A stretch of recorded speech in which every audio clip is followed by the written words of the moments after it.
There we go. Well, great. Pnawn da, croeso chi gyd. Good afternoon. Welcome to you all to this South West Wales CJC Regional Transport Subcommittee meeting. Before we go any further, just need to say this meeting is being filmed clearly for live or subsequent broadcast via the Council's internet site, and by participating you are consenting to being filmed and the possible use of those images and sound recordings for webcasting and or training purposes. So with that, we'll move on to the agenda. As I welcome to you all. I'd be grateful if you could switch off your microphones and mute unless you're speaking, and make sure your mobile phones are also switched off if possible.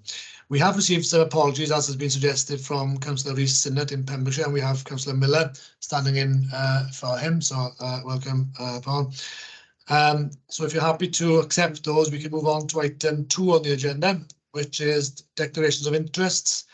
And could I ask, therefore, any member to declare if they have anything they wish to bring to our attention? If there aren't any, we'll move on. I see no indication, Chair. Yeah, we'll move on then to item 3, which is terms of reference. This is set out between pages 3 and 10 of the agenda pack that's before you. And could I ask Craig Griffiths then just to present the report? Yeah, Craig. Councillor Price, there's apologies from Craig. I'm sorry, he's had to attend another meeting urgently. So if you don't mind, I'll cover this item in his absence. That'd be great. Thanks, Dave. Okay.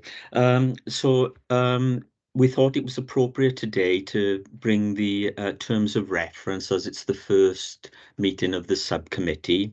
The terms that are before you today are actually an extract of the terms of reference that went to the main corporate joint committee, which also incorporated my colleagues in terms of planning and economic development and energy.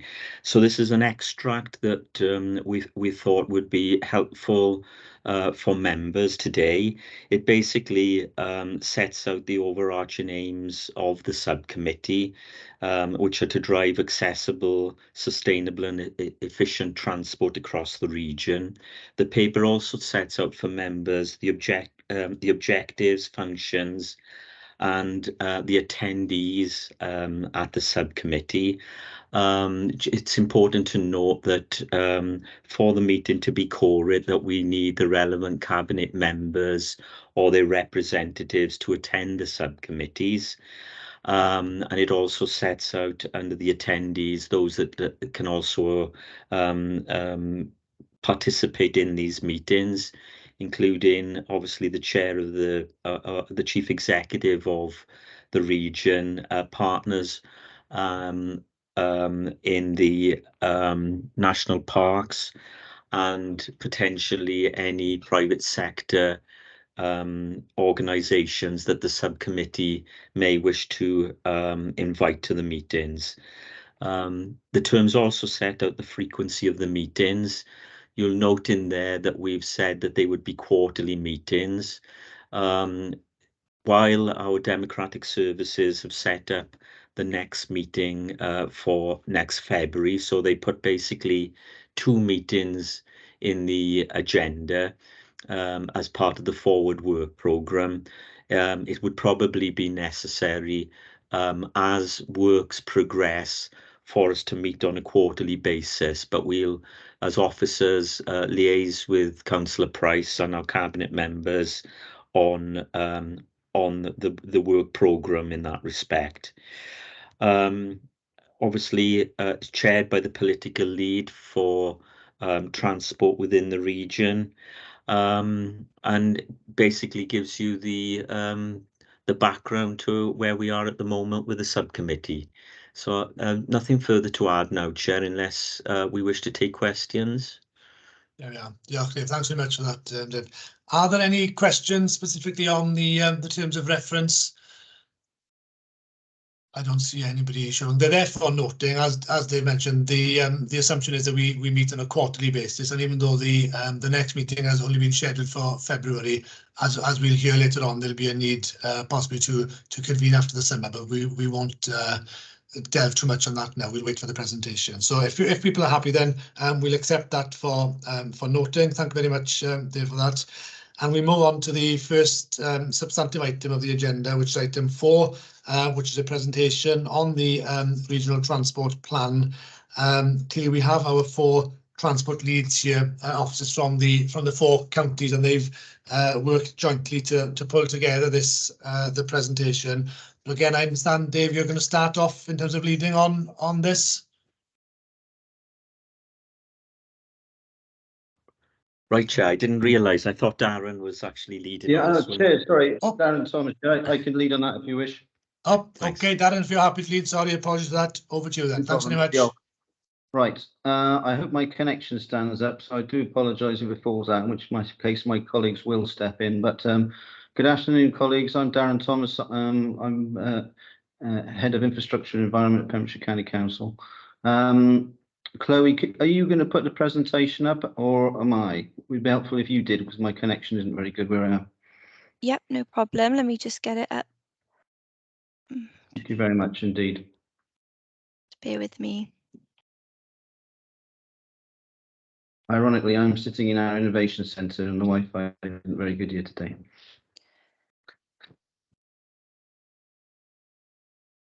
Let me know when you can see it. Yeah. Yeah.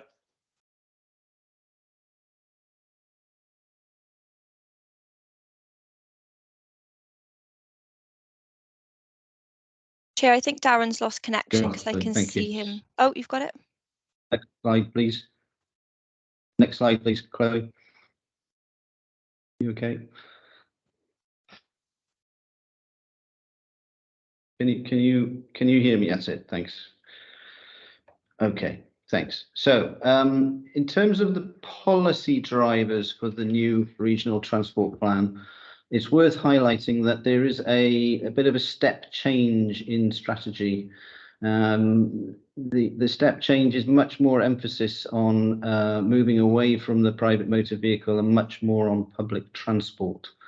And I think yourselves, particularly as the elected members, the executive members involved in this process, that's probably something that is not lost on yourselves in terms of the way forward. Next slide, please, Chloe.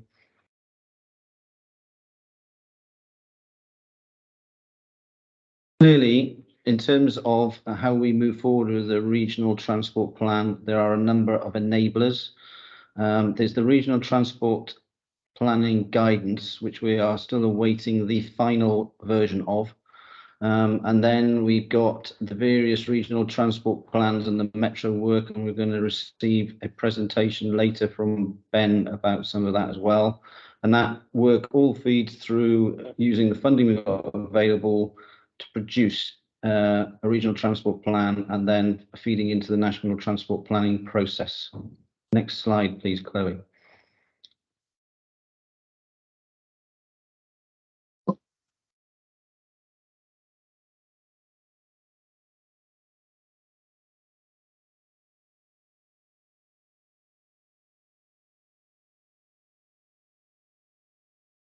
Thank you.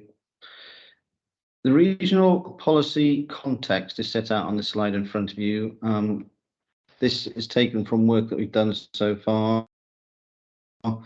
Should not be new to you. It sets out, I'm not going to read the slide out, it sets out the position that so far we've been adopting in South West Wales in terms of the regional policy context, which will inform the work of the regional transport plan moving forward. A lot of emphasis there in terms of improving access within and beyond the region, and the work of the linking it in with the Swansea Bay and South West Wales work going on, for example, with the CJC and the City Deal. Next slide, please, Chloe. In terms of the RTP, it doesn't sit alone. The CJC itself clearly is bringing together work on the economic development plan, the energy plan, and other elements. And also there's the City Deal behind things as well. So the RTP has to take into account all these interdependencies. Next slide, please, Chloe. And this is an interesting slide and shows the various responsibilities for transport within Wales and the UK, actually. And it quite succinctly I think, presents to you all of those different responsibilities and who's responsible for what to varying degrees. And I suppose a big take home here is that local authorities clearly have a significant role in taking this forward in terms of the development of the RTP and making sure that there is a regional angle to the planning moving forward. Next slide, please, Chloe. And I hope this particular slide brings things, a bit more closer to home in terms of what are we trying to achieve out of a regional transport plan. So the plan itself is possibly, you might say, another plan. What's it going to achieve? And clearly what it needs to achieve is outcomes, deliverables out there, making a difference to the lives of our communities. And this slide is just showing you that actually there has been some outcomes from the previous joint local transport plan work that was done to demonstrate that this sort of transport planning is not just an exercise in strategy, it does result in delivery plans. And that clearly is going to be the aspiration of the regional transport plan moving forward, that it sets and frames things in strategic context, but does develop and lead to actual actions on the ground to deliver outcomes for our communities and for our residents in our region. Next slide, please. Thank you. So the RTP purpose itself, clearly it emanates from the high-level Llwybr Newydd, the Wales Transport Strategy. Refers there to the National Transport Delivery Plan, which will be a document feeding from the Wales Transport Strategy and the regional transport plans into an actual delivery plan for Wales. And then what we will be doing is working through these plans and making sure that our RTP includes policies and the way forward for our region in terms of the context of delivering those plans, to make sure that the regional stamp is identified and brought forward in those plans. And I think that's quite an important point, actually, because there's been a lot of top-down work in terms of the Wales Transport Strategy and the work around that. The guidance obviously is very heavily Welsh Government produced, clearly, because it is their guidance. And now is an opportunity for us in the regional transport planning to put forward our own regional stamp.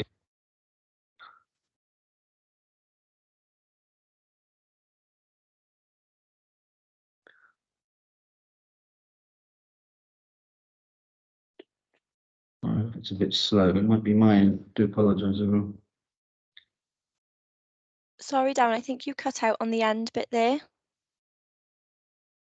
Okay, could you go to the next slide beyond RTP purpose, please? Thank you. That one. Thank you. So this slide here is quite a busy slide, and it shows the typical RTP process that we should be going through to develop the plan. I'm not going to dwell too long on this, other than to show you that there are a number of steps in the production of the plan. And you will see that we've put an initial risk assessment rating on those activities. And at this stage, obviously, because we haven't started the work, that assessment is showing mostly in the red and in the amber. Next slide, please, Chloe. This slide here shows you the programme in terms of the RTP timeline. And this is based on the earlier guidance work that we were doing when we reported to the CJC, and shows you the sort of timeline for producing the RTP. The reason for showing you this is to show you some of the activities and tasks in the whole programme. But clearly we haven't really got off the starting block yet because the RTP guidance hasn't been produced. You'll see this programme starts in February. So we really got to rebase the programme once we've got the final guidance forward. Next slide, please.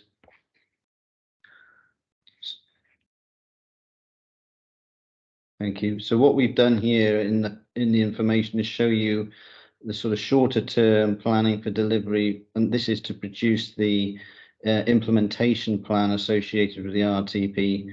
and rebasing it to now. And I think Chair, it's something you may want to be talking through in a little bit more detail with the members in terms of how we go about this process. Clearly, we need the RTP guidance, and we then need to produce the implementation plan and move that forward. So we might come back to that in the discussion. Next slide, please, Chloe. But it is obvious to say that in producing that plan, there are lots of other demands on us at the moment. And, you know, we've got the 20-mile-an-hour implementation to do in September. Everyone's aware of all the bus reform work and all of the demands that's causing. We've got to produce the RTP. We've got other things like the pavement parking coming up down the outside rail. So there's a lot of demands and perhaps a lack of clarity from the guidance in terms of how to take this forward. So there is some degree of apprehension amongst transport colleagues about how we're going to do all this. Next slide, please. So that leads into the final slide of the presentation, which is the suggested actions for you to consider today, members. And that is, first of all, we want to seek clarity from Welsh Government on the timelines for the guidance and the programme. Clearly, that's very important. We want to make sure we've got it clear in our minds what the budgets are for the RTP process and the programme. And I partly mention that because there's some informal information circulating that, you know, we're not supposed to be using consultants to produce the plan against a backdrop of very difficult resourcing. So that needs some consideration. We need to mobilise our resources. We then got to reconfirm the key milestones against those programmes I showed you in outline earlier, and then agree a committee programme with yourselves so that you are fully sighted and have signed off the programming and you know where it's all heading. So that's the presentation, Chair. I do apologise that the connection was poor. I hope you colleagues are here to answer any questions as well. Thank you very much. Thanks, Darren. Yeah, and I think we caught the vast majority of what you had to say. So yeah, so there's quite a bit of work to be done regionally in terms of meeting the asks that are made of us by Welsh Government. There's some pretty fundamentals there, aren't there? Obviously, one of the main ones is that we've yet to receive the final guidance. There's been a delay on that front. So I suppose one of the opening questions would be, I mean, clearly that's going to have an impact in terms of the end date, in terms of when we can expect to complete this work. What's the at what stage are those discussions with Welsh Government in terms of any potential moving on of those dates? Do we know where we are with that? Sorry, Matthew, do you want to come in? Hi, probably useful for me to answer that. So I'm Matt Jones. I'm the point of contact in Welsh Government for transport policy. Well, first of all, thank you to Darren for that presentation. I think brilliant to see, you know, the CJC having such a great grasp on the national policy context, and so very grateful for that. You know, and that's a big part of this really is us trying to communicate those national policies, and then through the regional transport plan help you guys to then translate that through to the regional and local needs as well. So that's really good to see. And just one other thing, just to start off, is you know, great to see that this transport subcommittee is set up. You know, I'm sort of helping push forward the RTP process across all 4 regions, and I think this is the first one. So a pat on the back to everyone here for getting moving to do this meeting. One bit of pushback is that technically you don't need the guidance to start. I completely sympathise that you want to see the final guidance, but there is no requirement for Welsh Government to provide guidance, and the requirement is already there to produce the regional transport plan. So it's not a restraint on starting. You know, so I'm playing hardball slightly saying that, but on the other hand, I sympathise that you want to see the final guidance.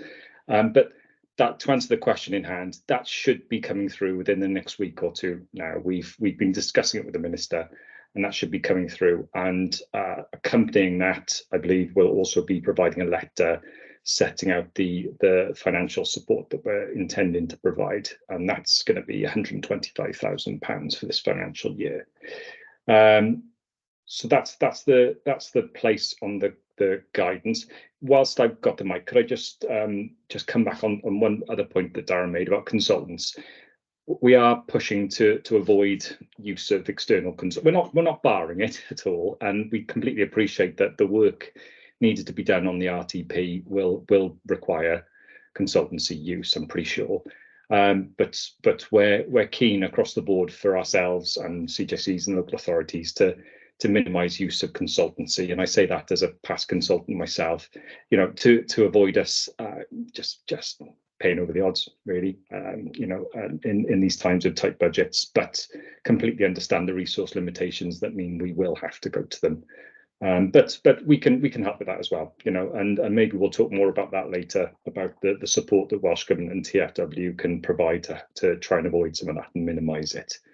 But so to answer the, sorry, I've blabbed on, but to answer the question on the RTP guidance, it'll be within this month. I would hope it would be on your desks, the final version, but there won't be any significant changes from the draft that you've already seen. Yeah, thanks, Matthew, for that clarification. I think the sooner the better. Obviously, you know, there's an expectation then that the guidance is on the way, and as you just confirmed, it'll be here pretty soon. So it would make sense to wait for that to be received formally before cracking on and having to turn back. But just in terms of the resource and the budget side, there clearly it's something that we've discussed at the CJC Joint Committee, and I know that a number of leaders across Wales have expressed concern maybe that, you know, some of the duties that have been placed on CJCs will result in significant budget requirement, and given the sort of financial constraints facing local government across Wales at the moment, I understand there was a commitment previously to fully fund any additional duties. Now, I know that 125,000 is better than nothing, but is there an indication of any further discussions within Welsh Government to sort of to fully meet those costs that we can expect to face? You know, I'd never say Welsh Government are, you know, unwilling to discuss, but the formal response on that one will be that the funding is wrapped up in the wider settlement for local authorities and the CJC. You know, so that the funding has to be found from there is the line you get back from us, and this 125k is supplementary to that to help start the process. But you know, and also, but coming with that, as I say, is a push for more support from Welsh Government, me, and TFW led by Ben to minimise those costs. And one thing I'd say on that as well is, you know, we very much understand the budget pressures on everyone, both for preparation of the plan and then delivery of the plan. You know, what are we going to do in that 5-year period, 25 to 30? So I think we've got to be very pragmatic, very proportionate through that process, and cut our cloth according to the money that we've got available, both for the development of the plan and both for the development of measures that we will build on the ground. You know, so not huge reporting, you know, using those consultants to do endless reports that not many people read. I think the real value is just in getting the right people around the table, and we talk in practical terms about what can we do to meet those national objectives and local needs at the same time, and then we refine that down, turn it into a report, and then job done.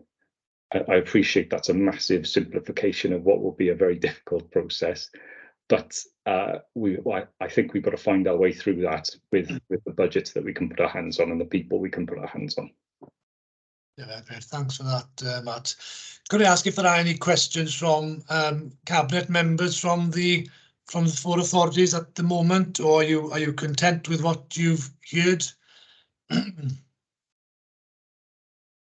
I take that as being content.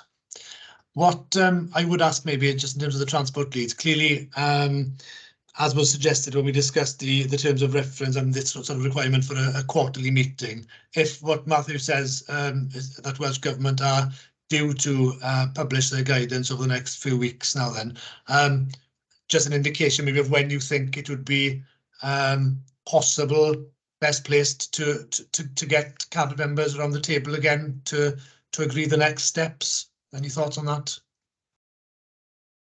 Chair, if I come in first, thank you. So from the feedback from Matthew, thank you very much. We should get the guidance any day. So we can finalise then our own thinking around that plan that we flashed in front of you, and then we can confirm to you through the chair and organise another meeting of this group to go through some of the more detail if you wish. Let my other colleagues come in as well, if you agree with that. Thank you. Dave? Yes, I would agree with that, Darren, and we probably need to aim probably for September, October time, because the other aspect I wanted to mention was in terms of mobilising resource. We've had the promise of the 125k as Matt outlined.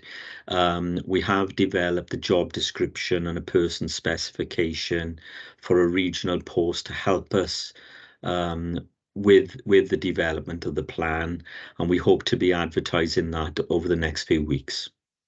Yeah, great. Thanks for that. So we'll discuss then offline over the next few weeks to see what the best course of action is in terms of the timings of the meeting. But in principle, then members are happy to reconvene as and when necessary. Yeah, Bob up is great. Thank you very much to the transport lead, and thanks Matthew for the clarification on that as well. So if members are happy to accept that, then could I ask you to show your hands that you're content with that approach?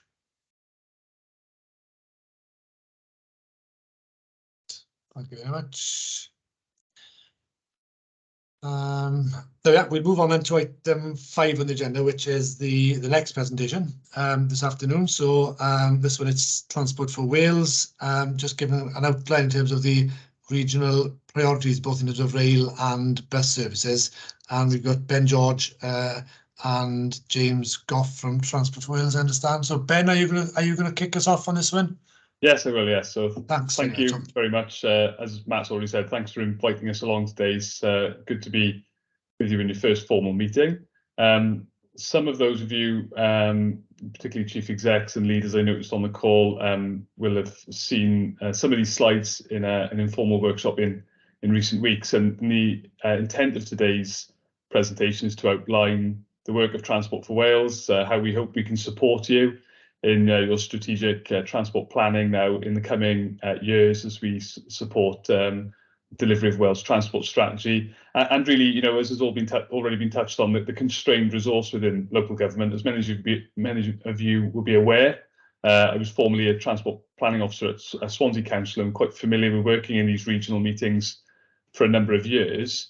And increasingly, the resource such as myself are now held in Transport for Wales, and we're keen to use those resources to support you in this regional work. So I think just there is a general offer. I meet with your transport heads of service on a monthly basis already, so that's a good conduit for that conversation.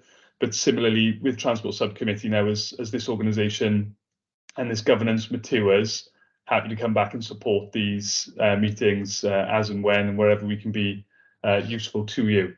So in terms of my slides and my presentation to you today, I'm predominantly going to segment this by talking about rail priorities and then the bus programme approach, and hopefully be helpful. But happy to take questions as we go or at the end as you wish. So please feel free if you want to intervene.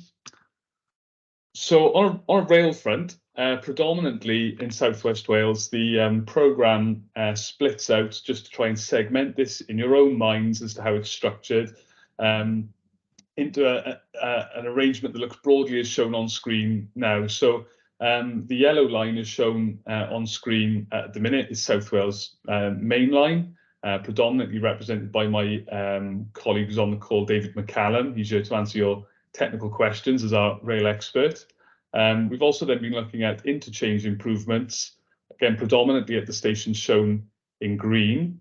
And then the blue shaded area to the west has been predominantly focused at measures looking at how we increase rail frequency of the service frequency to the stations in that part of the world. And then the red area is dealing more with an urban metro type intervention and making use of rail infrastructure that presently isn't used for passenger rail services. So this slide was shown at a recent Corporate Joint Committee workshop, and there's a lot of information on this slide. So you may want to take some time outside of the meeting just to try and digest what's on here, because there is a lot. But what we're trying to show in summary here is the current frequency of rail service at each of these principal stations. And you'll note this isn't exhaustive. These aren't all the stations, but it should give you a reasonably good feel across the network for what it looks like. And for each of the stations, then also you've got the number of annual trips from that station. So you get a feel for the general sort of demand from each of these stations, because they obviously do vary in size. And then in terms of the work that Transport for Wales has been doing over a number of years now, we've been working on business cases to establish new frequencies following the coloured lines that you see on this plan. So if you look at the red line as being the baseline, if you go and catch a train today, there's trains on that network, but the coloured lines are additional route options that we're looking to assemble. And if we can assemble all of these coloured options together, then you would stand a chance at hitting the sort of frequencies that you can see in the shaded green box for each of those railway stations. So there's an awful lot of complexity on here, but obviously trying to condense it down to make it digestible and simple to you, and obviously happy to bring more detail if you wish in future sessions. So that's broadly the current programme that we're targeting, and as you'll see across the network, broadly then you end up in a position where if we can realise these improvements, you double the rail frequency across the network. So some areas obviously gain more than others, but broadly across the patch, it's broadly a doubling therein. I think the one thing to flag on here, just because it's a point of some note in recent months, is Grand Union Trains obviously secured rights to run trains through to Carmarthen, and that's additional to everything you can see on the screen here. We've only omitted them because Grand Union Trains represents 5 trains a day. So whilst it's a very welcome investment and does some quite interesting things in the way that rail's provided in this part of the world and set some precedents, I've kept it off just for simplicity, but I think just to flag that as well. So that's in the mix also.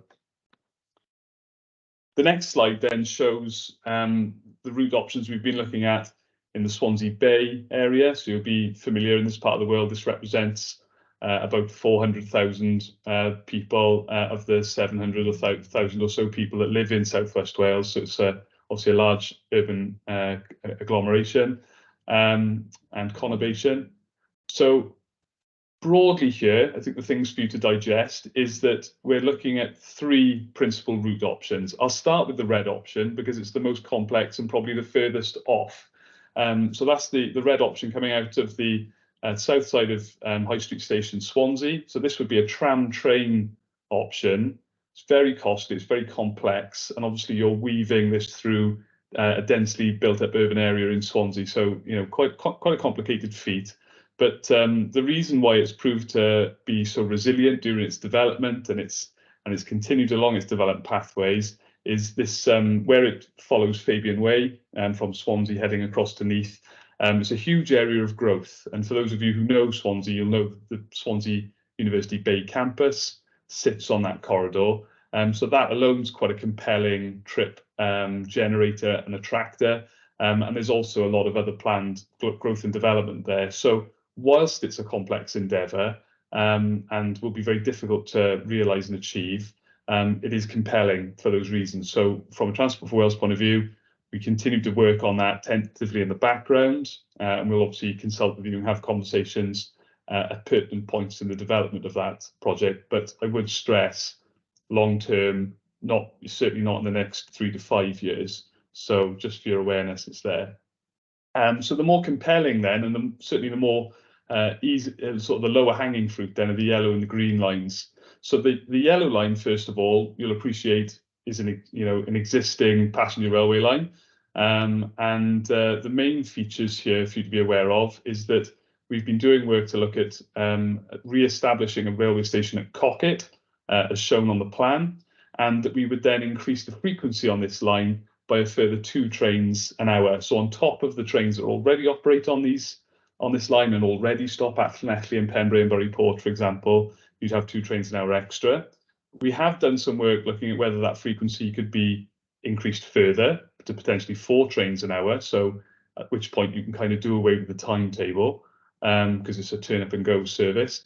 But it does create a lot of other infrastructure requirements elsewhere as that frequency goes up. So for now, 2 trains an hour with a new station at Cocket.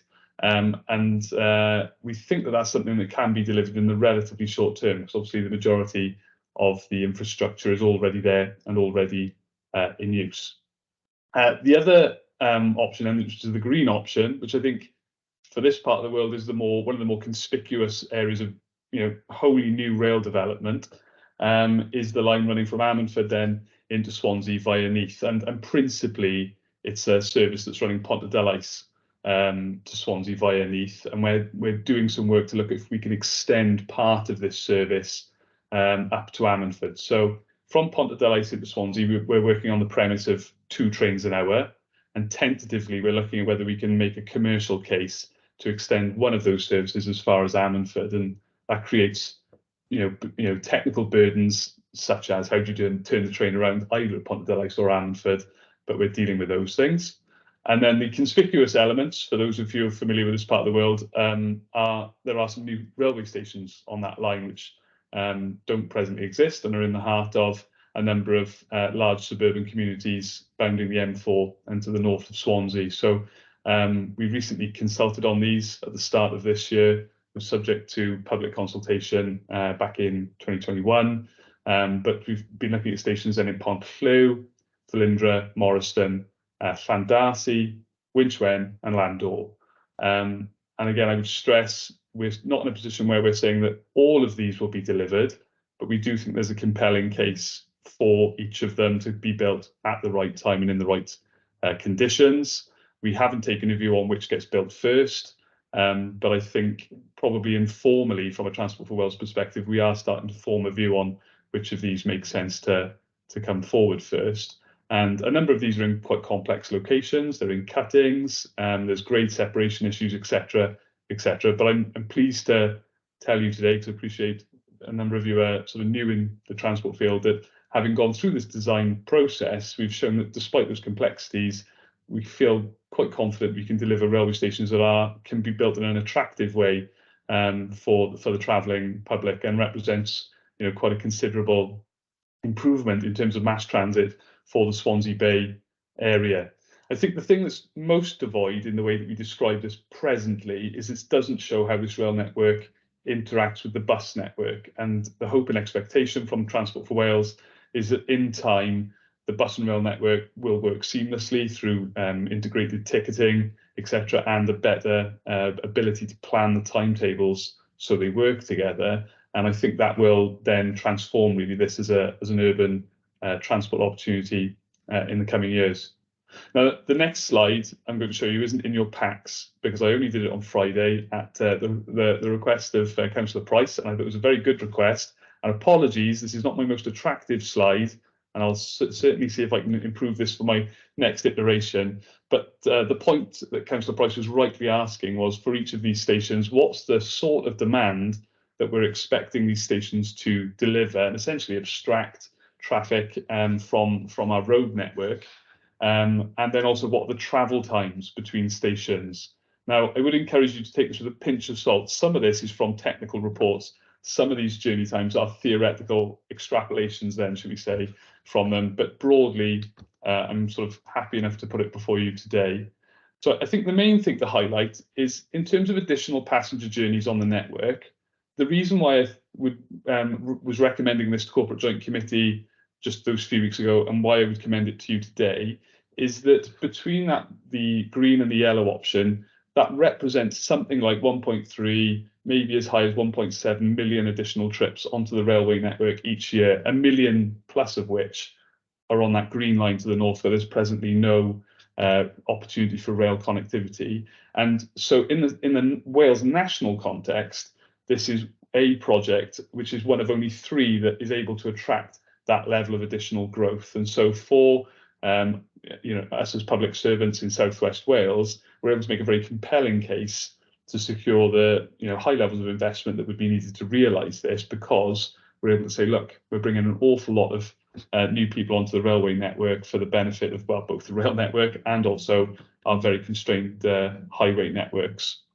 And I think the other thing to flag, and I'll obviously send these slides to you later for you to mull over these journey times, is also, I think the thing that is immediately done with this is that everybody says, well, that's an awfully long time to get into Swansea or something to that effect. I think what you need to see, and I think what I need to come back to you with in future sessions, is not all the people on this network are travelling to Swansea. Neath is a big beneficiary of this, as is Llanelli, and also travel further to the east. That's why I've included Cardiff as an example here, because I think if you pick Pontarddulais in particular, journey times from Pontarddulais to Cardiff are presently about 2 hours if you choose a rail option, and this gets it down to 78 minutes. So when you talk about the totality of travel on our network, there's some really quite conspicuous improvements and benefits for the travelling public and for meeting the burdens and the targets set by Wales Transport Strategy. This slide is in your packs. I won't dwell on this any longer, but this broadly is another way of showing what was on the preceding slides, that at each of these stations we expect that we can broadly double the baseline frequencies at these stations. And then this slide is one that's been shown in various forms over previous years. I appreciate some of you are new to your portfolios as transport representatives, but what this is showing in a condensed form essentially is this is the priority for rail investment in South West Wales. So within Transport for Wales, we are making representations to the Wales Rail Board to secure investment going forwards. And whilst rail is not a devolved matter to local government, it is obviously a significant benefit to the region and the work of local government. And in terms of our interactions with you on a rail front, it would be very helpful if these things were represented in the RTP for consistency, and for you as advocates and political representatives, if you could also digest and understand the benefits of these to your region and then repeat those as you're asked and as you lobby for the much needed investment. There's similar exercises going on elsewhere in South East Wales and North Wales, and we need to make sure that we're really sort of fighting the cause to make sure we get the investment we need in the Southwest, and not to make sure we not overlook, we've got good business cases that are attracting large numbers of people. We've got to make sure we make the most of that good work that's been done. Before I move off from this onto bus, I'm happy to take questions, as I said. Whilst these are the priorities, I would stress this isn't exhaustive. There were a number of technical issues, technical variations to existing baseline services that were asked and requested by the leaders at the workshop just a few weeks ago. And from a Transport for Wales point of view, as a transport planning resource to local government, we're preparing advice notes on those sort of more technical questions, and happy to come and work with you then to give you advice and to guide your hands in terms of how we might tweak the services that we've got as well. So not to look past that. Councillor Thomas, would you like to come in there? Yeah, thank you, Ben. Just one question. It's a very ambitious programme, but what's the costing, the infrastructure, the trains, stations, or the stations for the metro, whatever, and the actual vehicles that would be? Have you costed those out? So they have been costed out. They've been omitted from these slides for simplicity. In fact, and apologies, that probably is an omission because this is followed from the previous Corporate Joint Committee workshop. So there's a note that I will share with you after this session. It's all subject to public record. There's nothing confidential in there. They've been subject to public consultation, and they're published on the Welsh Government's website. But in broad summary, I think the distracting element within there, to deal with that first for you as a Corporate Joint Committee Transport Subcommittee, is those tram train options on their own probably represent something in the order of £500 million. And as I said, complexity, long way off, and frankly, I'd be very uncertain about those costs. But so there's a lump of cash there. But probably in terms of frequency options for West Wales, some of that is picked up by private sector improvement anyway, in the form of, if you look at GWR extending their services to Carmarthen, technically, I mean, not entirely, but technically not an additional cost to public purse. Same with GUT, but those are operating costs then in the low millions per annum to see those service frequency enhancements, which is not an insubstantial challenge, I would say. Whilst it is a relatively modest sum in rail terms, we are in very constrained circumstances post-COVID, so we do need to be mindful of how we strategize these investments, what we can achieve. And obviously, David and myself happy to come back and talk to you about that in more detail at another time, perhaps. And then in terms of the physical infrastructure improvements, in terms of those interchanges and then Swansea Bay Metro being the most conspicuous of those, presently we believe that's got a price tag of around £450 million, so not a sizable chunk of cash. But in terms of when you compare that to the Wales Rail priorities, and you look at how many passengers you're actually bringing in and off the roads, it presents quite a compelling case. And so, again, the other figures I'll give you in the reports after the session is not only those CapEx figures, but the outline benefit cost ratios. Again, apologies if I'm teaching you to suck eggs here, but broadly, you'd want a BCR above 1, so you put £1 of investment in, you want more than £1 back in return. And the Swansea Bay Metro, particularly that green line, because there's no service there presently, has a BCR of 2.48. So it presents quite a compelling case to the funders. But again, I would stress that's not the be-all and end-all. The political advocacy to realise that is a substantial part of realising a project of this ambition. Thank you. Before I move on, David McCallum, did you want to? I'm always mindful to make sure David is happy that I haven't sort of told you any lies or mistruths. Would you add anything to what I've said there? No, I think that's a good summary. I mean, I think the challenge here is that clearly, obviously, there's a number of schemes here in South West Wales. There are obviously schemes in South East Wales and North Wales. And overall, those projects are essentially being looked at on an all Wales basis in terms of the Wales Rail priorities. But Ben is, quite correct that a number of those in South West Wales, do well in that overall context. But that's a piece of work that's ongoing at the moment. But the challenge in the short term is clearly funding. But we've got to see this as more a medium term set of priorities, if you look at it like that, so that when funding becomes available, it's very clear what the ask is. Great, thank you, David. I think before I move on to bus, I think the only other thing to say is that, bearing in mind the development cycle for this precedes the Corporate Joint Committee and a number of you sort of working in this space as political representatives. So there has been a lot of water that's gone under the bridge, and I'd be happy to come and give you more detailed presentations and discussions on those, because there are projects that have been tested and have dropped out of the priorities. And that doesn't mean to say those other projects are sort of dead and buried. It's just saying they're not a priority right now until conditions change. So if there are other things that you think aren't represented here, haven't been thought about, I'd be reasonably confident they probably have, and I'd be happy to come and speak to you on those issues as well. Councillor Price? Yeah, just to come in before you move on to the bus element, Ben, thanks for the table in terms of the passenger numbers and the breakdown by station. I think that's a helpful start to the discussion. If you go back to that table, have you got some clearly looking at it from a command perspective, and this is some of the discussions we had, wasn't it, in the workshop a few weeks ago, and trying to ensure that the Metro and the regional plan covers as many counties as possible, and whatnot. So on that Eastern Commandshire debate we had about how does for example, the Ammanford station compare with some of these figures here? Has that work been carried out?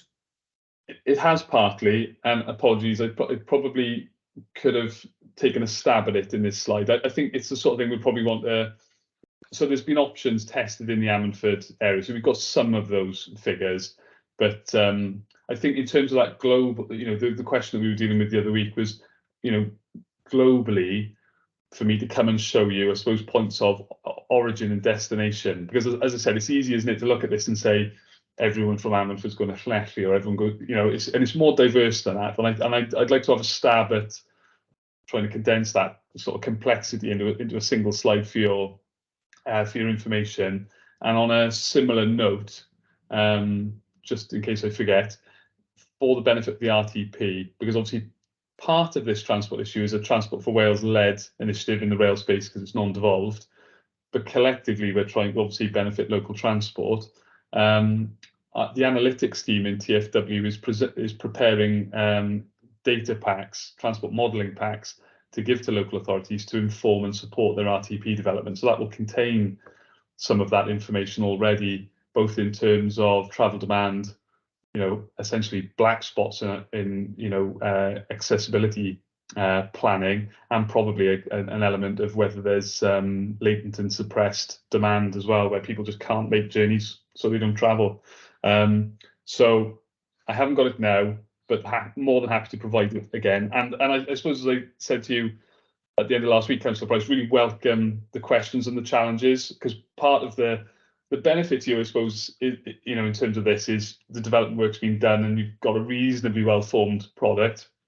But also then the disadvantage to me is a lot of water's gone under the bridge. I really do need those sort of questions, some of which might seem absolutely basic to you, but just to make sure that we're not missing the wood for the trees here as well. So thank you for that. Yeah. Before I bring in Darren for the next bit, you mentioned, I understand there's some modelling work, is it transport modelling work currently been undertaken, and that will need to feed in then to update some of these assumptions, maybe given the post-COVID sort of situation. And you mentioned earlier on in the presentation that in terms of the timing of the new stations, for example, that was something to be refined and decided upon. I'm just wondering how you see this subcommittee playing a part in that, because clearly it's not involved, and at the end of the day, the Welsh Government could decide to do whatever they want, really. But it would make sense, I would argue, for the CGC subcommittee to be an integral part of that discussion. Yeah. And I'm just wondering how you see one, the transport modelling data, being presented, and if so, when you envisage that to be available. And secondly, then the next stage then, in terms of actually refining what the final model in terms of the metro will look like. Just. So in terms of transport modelling data, I understand. I'm slightly cautious because I don't want to put my colleagues in too difficult a spot, but I believe that would be achievable, certainly by your next meeting, if you're meeting on a quarterly basis, and I think it'd be quite timely as well. So the transport modelling, I mean, it's obviously done in lots of different ways, but predominantly these days it uses mobile phone data sets to provide, the big data, the mass data to drive these large-scale strategic models. And Transport for Wales has just finished procuring another batch of mobile phone data post-COVID, crucially. So we should have a really good picture from that of where we are, and that does both, highway traffic, but also public transport trips as well. So not to put you on the spot now, but I think potentially for your next meeting, I'd be happy to come back on that. But also it might be useful for you, with an eye to the RTP, to invite one of my transport modelling colleagues along, just to explain to you how that works and the sorts of data that Transport for Wales can provide to you for no fee as well, to support that work. And obviously there's a huge amount of complexity in there. The risk of my slides is that I try and condense too much down and you lose that intricacy, and I think that would be a good thing for you all to grasp, and perhaps challenge some of our own preconceptions that are sometimes lost. I think one of the big issues I'd encourage you as a corporate joint committee on is, predominantly in meetings like this, those without access to a car are not represented in the decision-making process. That's just an inevitability of life sometimes. But roughly 20% of the population nationally but also within the region, don't have access to a car as a household. And within our urban centres, that figure can be as high as 70%. And I think that's a conception that isn't obvious, immediately obvious to us. And obviously, then the impact of rail and bus to the accessibility to the lives of those people is quite substantial.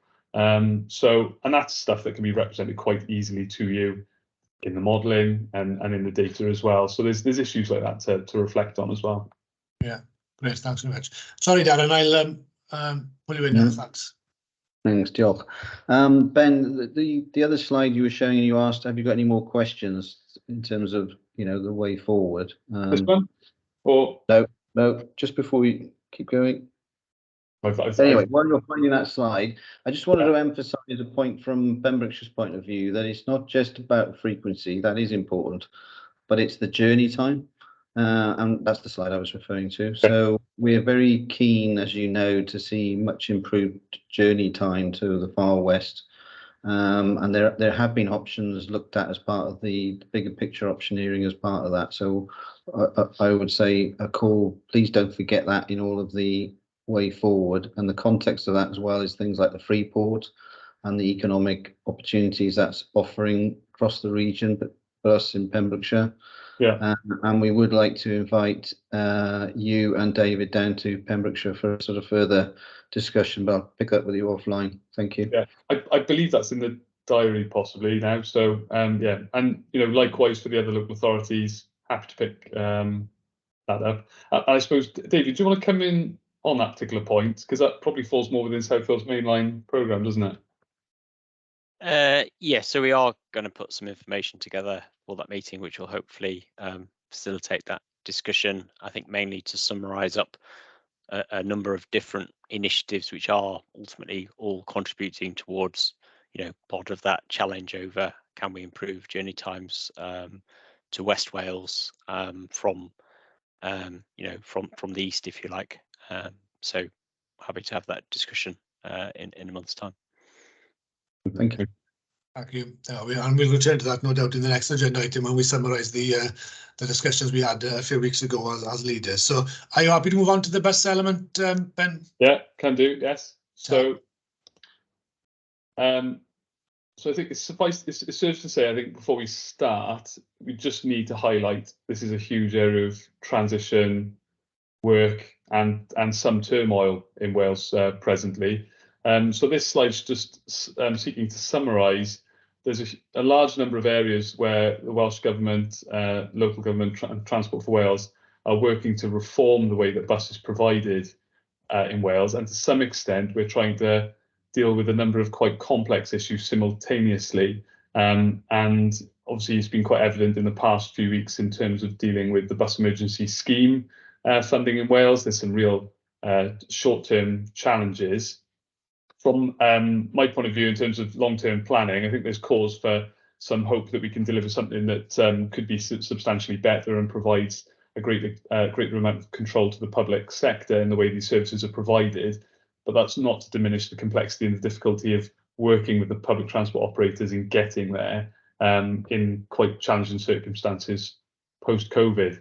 So this slide is just to highlight those areas where work is going on. Again, happy to come back and speak to these in detail in the coming years.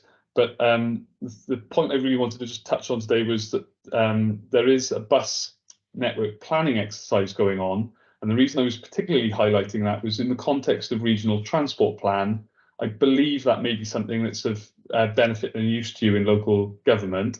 Transport for Wales can provide service and is already working with the public transport managers in the region to tentatively work through that. But just to touch on that at a sort of theoretical level, really what it's looking to challenge is some of the inefficiencies that have arisen through the bus network in recent years, as I suppose privatisation has fallen into positions of inefficiency where the competition within the industry has created sometimes an over complexity and over competition on routes, which creates then complex timetables for the public to consume, where you've got different services running alongside each other, often with tickets that don't interchange between services because they're private operators. And so Transport for Wales has done a planning exercise where essentially it's baselined the bus network in Wales to say this is the network that's currently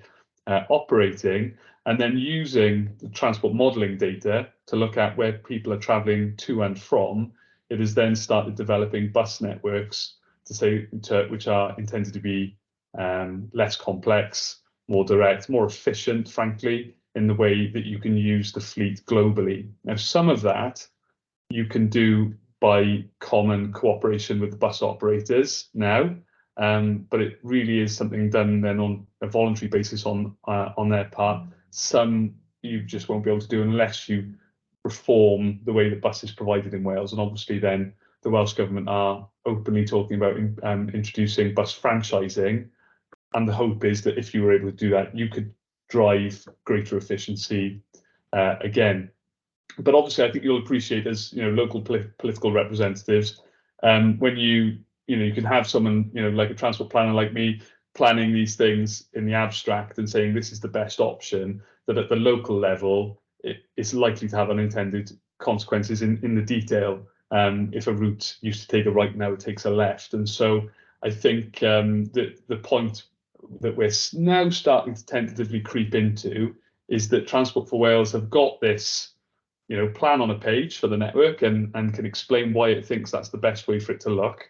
And really now it's just sitting down with your public transport managers who know the localities in absolute detail, the complexities, etc., and starting to pick at the edges and say what's wrong with this condensed approach. So I would hope then over the next few months, particularly once the whole bus emergency scheme situation calms down a bit, to give headspace to the officers, that we start to be able to get into that place. And ultimately, I would be reasonably optimistic then that between Transport for Wales and your managers, we can have a bus network plan that we're happy is compelling, provides a more attractive option to the public, and you could then incorporate into your regional transport plan in time for its submission next year. So again, it's something I can bring colleagues to come and speak to you on in more detail. This slide, which is very wordy, I do apologise for that. It's just broadly setting out how that might flow in terms of a process, but really to emphasise to you that I think at the minute it's best dealt with between the officers, but it would be something that would be, I think, of some real significant interest to the CJC short term and definitely long term if we can realise a franchise system in Wales.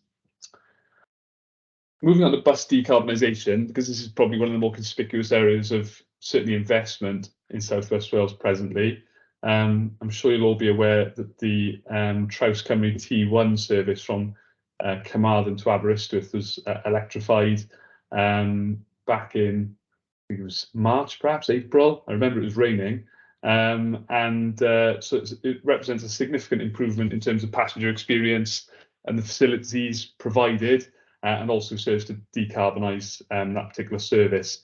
And that as a contribution is getting after the targets set by Net Zero Wales, where the Welsh Government has established a target to decarbonise bus public transport by 2035, which is not an insubstantial target. That's very ambitious. It was awful lot of work that's got to get done to realise that. And not only is it all buses by 2035, but to have hit the top most polluting 50% of those buses by 2028. So there's a huge amount of work that's got to get done. There's a lot of work going on in the Traws Cymru services across Wales at the minute to decarbonise those first.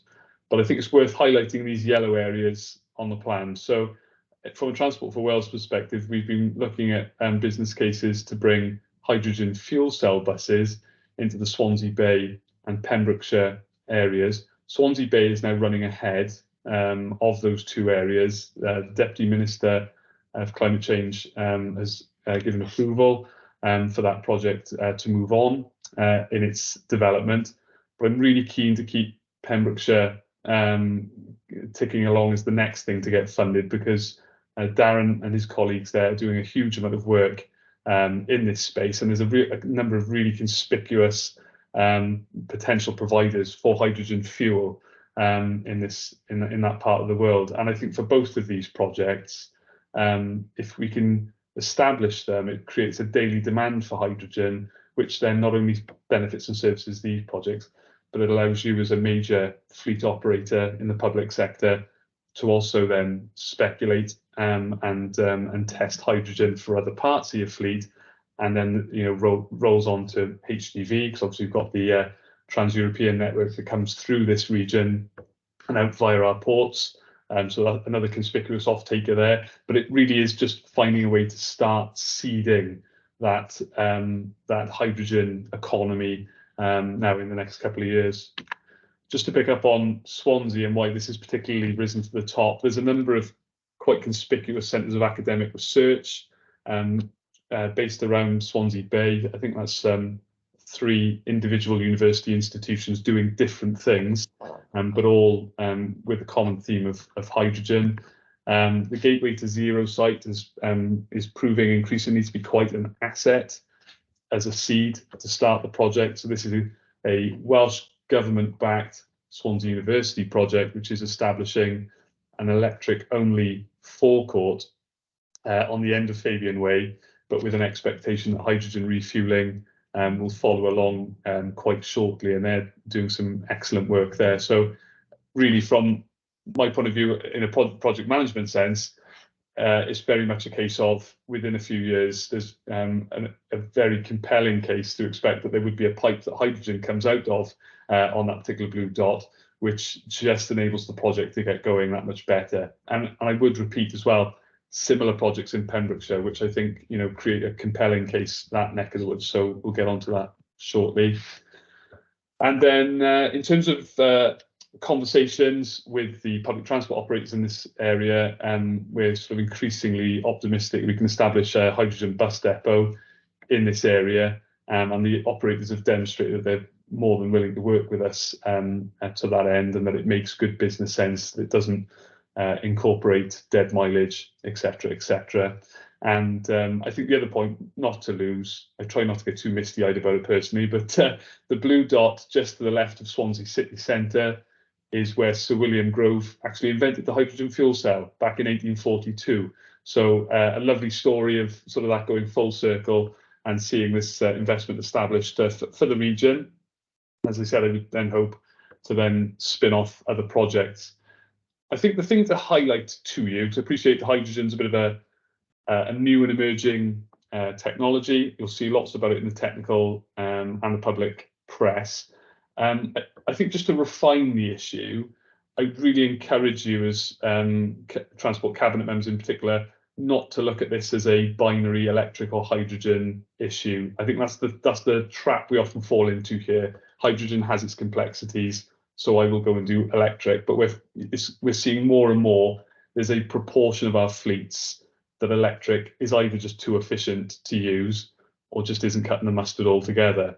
And so broadly, to sort of condense that as a particular concept, we're increasingly of the view you need hydrogen for roughly 20% of your fleet requirements.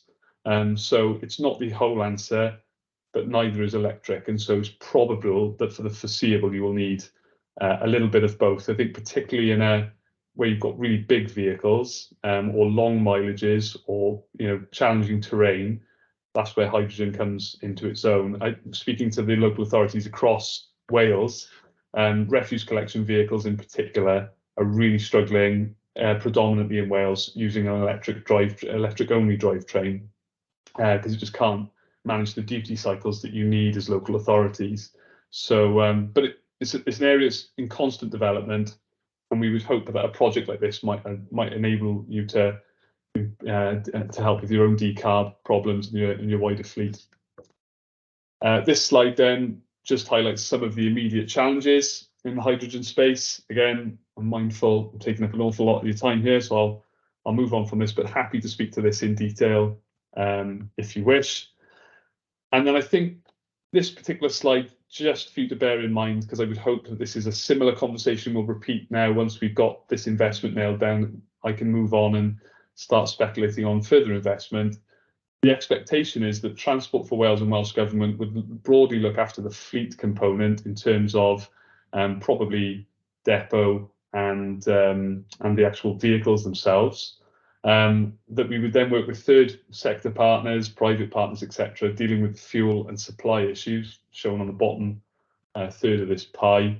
But really, I'd be quite keen to work with you as CJC and with your RTP, with local authority colleagues, to make sure we're then delivering bus priority infrastructure to deliver the journey time improvements to make the most of these considerable assets that we're looking to invest in over the coming years. It would, not reflect well on any of us if we invest in these very expensive vehicles and then have them sat in the same traffic they would have been in otherwise.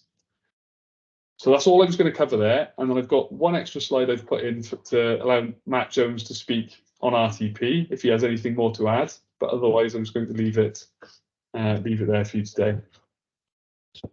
Well, thanks, Ben. We've kind of covered the RTP earlier.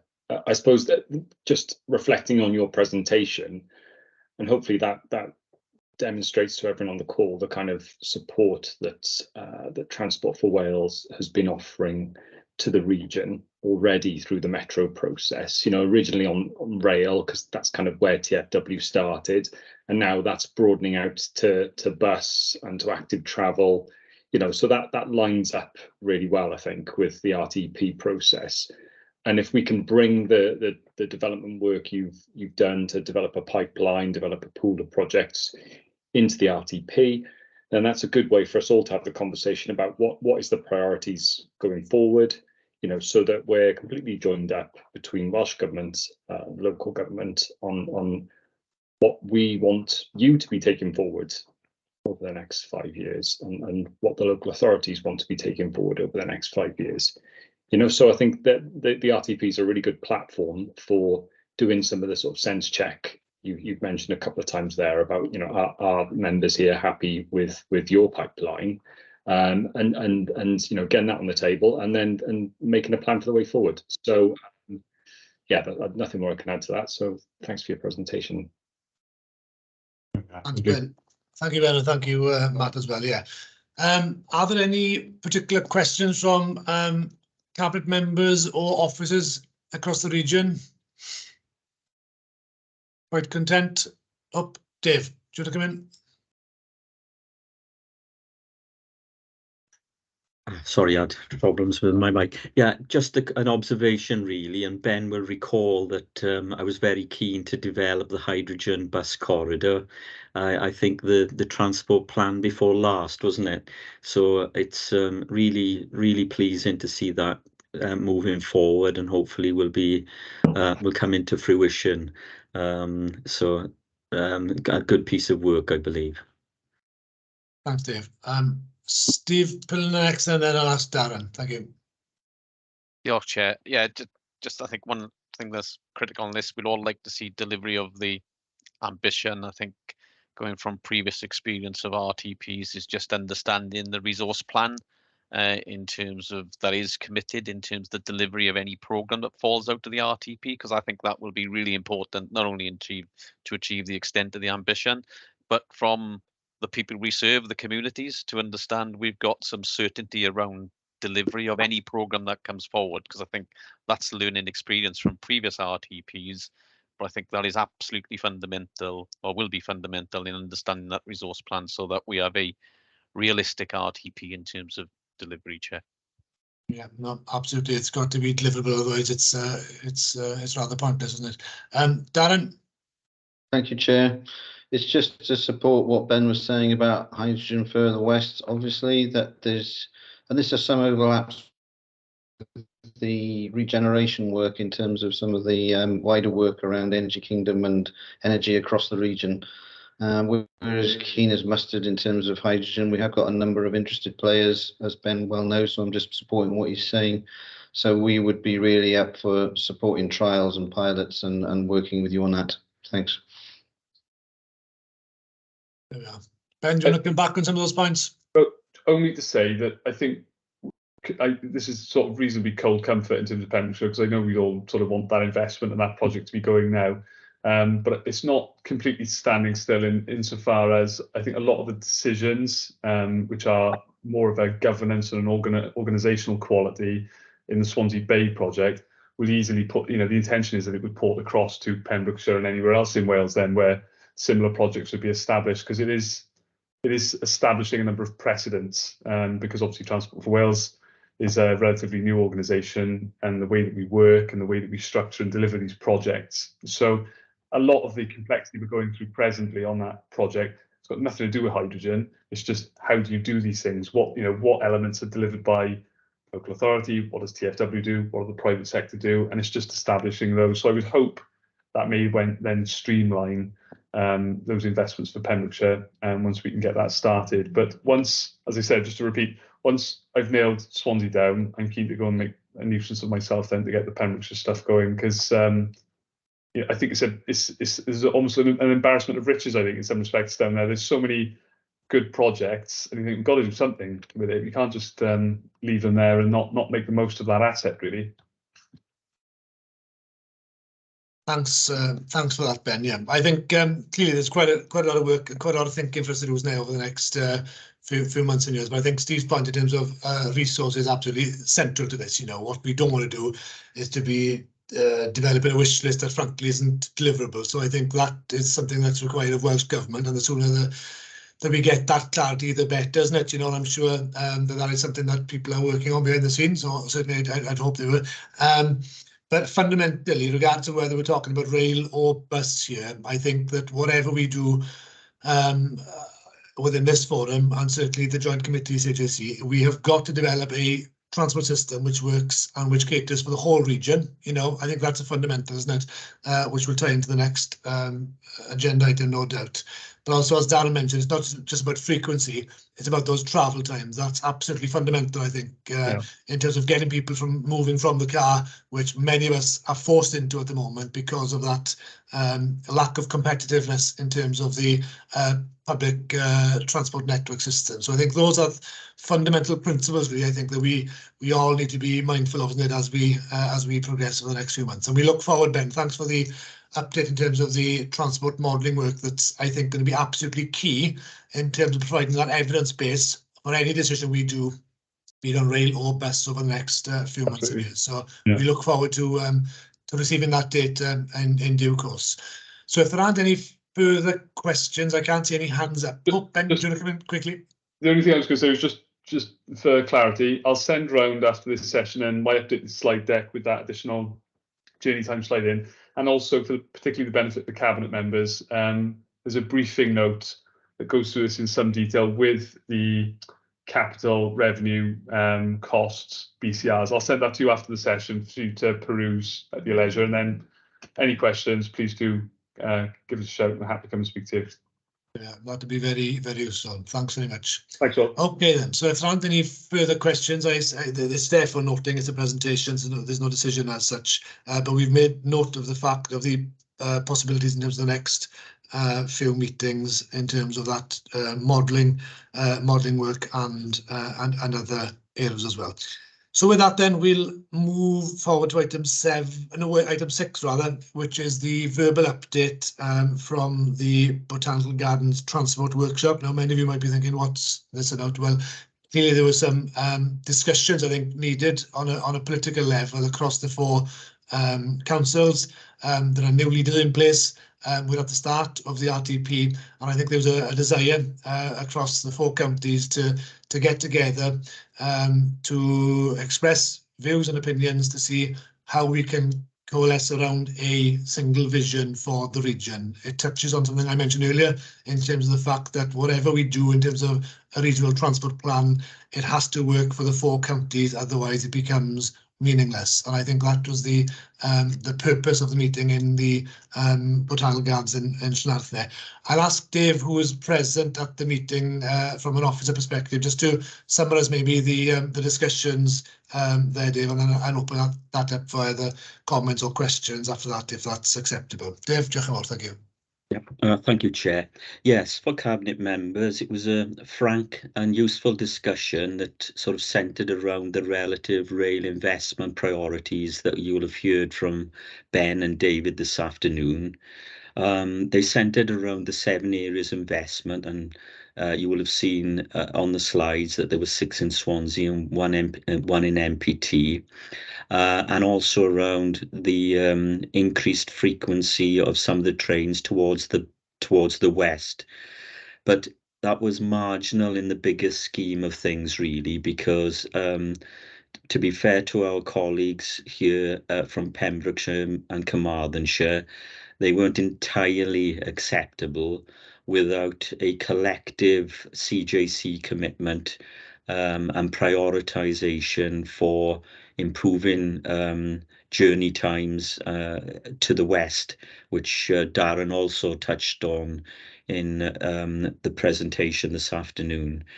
That could be achieved by pushing for some decoupling. There was a discussion around decoupling of carriages and trains splitting at Port Talbot Parkway. That would allow onward train movements direct to West Wales, to Carmarthen, Haverfordwest and Milford. And there was an option discussed as well around the rear shunt back into Swansea. So although it was recognised that Grand Union trains will be providing more services to West Wales from 2025, the members at the meeting felt that we needed to also support and have a collective push in terms of the metro, but also the West Wales services. So towards the end of that workshop, we provided some feedback to both Ben and David, and we were going to seek to see if there could be an additional priority area for investment on the mainline services. So we need to follow that up, obviously, with Ben to see if we can't model some further actions around whether we can get pathways through to West Wales. And I think it was fair to say that all leaders were supportive in that respect. And then finally, we talked about the recognition around political advocacy around promoting and securing national investment, and the need for the CGC to push for collective influence and lobbying of Welsh Government, the Wales office, and onward to central government at DfT. We also mentioned that we need to leverage in the Freeport status and the important regional sustainable energy development, particularly as Darren has highlighted down at Pembrokeshire. So they were the sort of main force drivers that underpin the regional transport investment. And I think, Chair, we need to discuss now how perhaps we can promote this political advocacy in securing the investment in the Southwest region. Thanks, Dave. That's much appreciated. Yeah, as someone who was obviously part of those discussions, I think they were positive, and they probably moved things along a little in terms of enabling that sort of region-wide support for the plan. Certainly, I know that the concerns that I had are shared in Pembrokeshire politically and at officer level, and I think that the resolution that we got to at a political level in terms of the use of essentially the Swansea District Line in terms of speeding up those east-west journeys was pivotal, really, because clearly we're supportive of developing an urban metro, but it can't be at the expense then of those east-west links. And I think that the point around not just frequency, but the travel time savings is absolutely fundamental to that, you know. And I mean, I speak as an individual who lives in Crosshans. I live 9 miles away from Llanelli Station. I live 10 miles away from Carmarthen Station. And in my 43 years on this earth, I've used those stations on 3 occasions. You know, it's nonsensical. That's the scale of the challenge we have within Carmarthenshire when it comes to travel times by train to the east. So, really grateful for the conversations, and I think that it's a positive step forward. Picking up on your point, Dave, in terms of the next steps, I think it would probably be wise for us as a subcommittee to ask the CJC to formalise that sort of resolution and a summary of those discussions, so that it is recorded, isn't it? So that people are can refer back to it if need be in future. So if members are content, I'll put that to the committee and ask that we formally request that the CJC formalise that those discussions at the earliest possible opportunity in order to support the agenda. Does that seem sensible, Dave? Happy with that? Yes, happy to support that, Chair. There we Yeah. are. Yes, Can I ask yes, indeed. Yeah, thank you. Can I ask cabinet members to show by raising their hands if they're happy to support that then? There we are. Everyone content? I don't see Paul Miller's hand up. Yeah, Chair, apology. I think Paul Miller's just dropped out. I'll ring him now just to ask him to rejoin, okay? So if No we could just problem. wait and we'll get that agreed with. No problem. While we wait for that decision, then it might be useful to move on, if I can find my agenda again,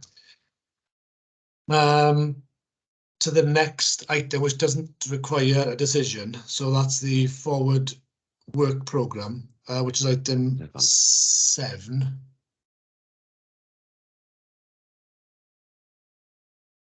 But we have a slight issue here in the sense that Chloe, I'm assuming, would be leading on that, is she? Sorry, Chair, just tried to get hold of Councillor Miller. I can't seem to contact him at the moment. Darren, I don't know if you're able to help from your end. Thanks. Is I that will okay? try and contact him while you deal with the item, Chair. Thanks. There we are. Wonderful, Thank no you. problem. So I was thinking, if we move on to Yes. item 7 then, in terms of the forward work programme, which is set out on pages 43 to 46 of the agenda. Do you want to say a few words on that before we move on? Yep, of course. So as you can see, the first table details the agenda items that you've seen today. The next table then goes on to the meeting that's scheduled for the 12th of February. In discussions with colleagues, we've populated it slightly, but the forward work programme is a working document, so it can be changed as and when required. As has been mentioned during the meeting, it's obviously important that we schedule another meeting now before that February meeting. So after this, Chair, I will be in contact with the transport leads and obviously making sure that all cabinet members are available to attend a meeting in the autumn. So you'll see invites from me, messages from me to kind of get that date secured, and we'll populate that with items for the discussion as well. But if there's anything anyone wants to add, please just feel free to email me and I can update the forward work programme accordingly then. There we are. Wonderful. Okay. Thanks for that. Thanks for that, Chloe. Are there any questions or comments on that particular point? No? You're content? There we are. So we'll discuss offline to see when we meet next, given following the receipt of the guidance and the other little bits that we need to pull things together. Okay, doke. So I'm looking here and I still can't see Paul Miller on the screen. So mindful of the time and the fact that people are busy and have things to do. What I would suggest is maybe that we simply note the request, maybe from those that are present. I can see Darren has just come back on the camera. Darren, was you able to get hold of him at all? I couldn't speak to him. I've left a message with him. It is school checking out time. He may have gone to pick his kids up, possibly. Thanks. I wouldn't suspect that Paul would be averse to the No, resolution we put forward, but clearly, as we're not going, we can't formally make a decision. So I would maybe ask just for the minutes that we note that there was a request for the CJC to provide that clarity, and then we will discuss offline the signing of a joint letter or whatever from the subcommittee, if that seems sensible. Okay. Yeah. There we are. Wonderful. So we move on then to item 8, which is urgent items. I haven't had any. And so with that, if people are happy, we will draw the meeting to a close, and we will discuss offline the next meeting date. So thank you very much to everybody who's provided